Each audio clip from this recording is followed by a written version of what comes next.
ሳራ ጽዳት ጀመርሽ እንዴ? ሰዎች በሁኔታዎች ሰዎችን ሲመዝኑ ግርም ይለኛል። ዛሬ ላይ የምሰራውን ስራ ባልሰራ ምናልባት ወደ ቀጣዩ ስራ ላልሻገር እችላለሁ። ይሄንን እያሰብኩ ነው አብሮ አደጌ የመጣችው። አሁንም እንደ ድሮ ልፋቴን ማጣጣል ትወዳለች።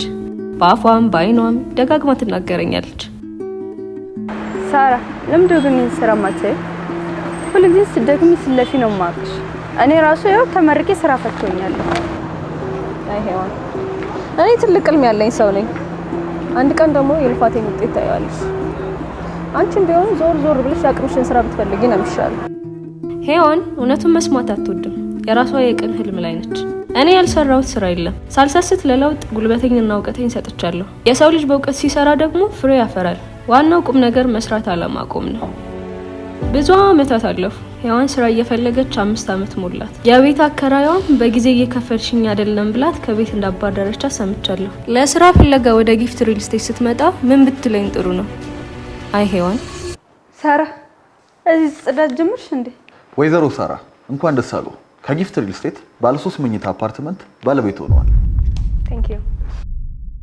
የጊፍት ሪል ስቴት ቤተሰብ ስለሆኑ ከልብ እናመሰግናለን። አይ ሄዋን ዲግሪ መያዝ እኮ ጥሩ ነው፣ ግን ደግሞ ጠንክሮ መስራትና ትልቅ ህልም ማለም እሱም ስኬታማ ያደርጋል። አከራይሽ ከቤት እንዳባረሩ ሰምቻለሁ።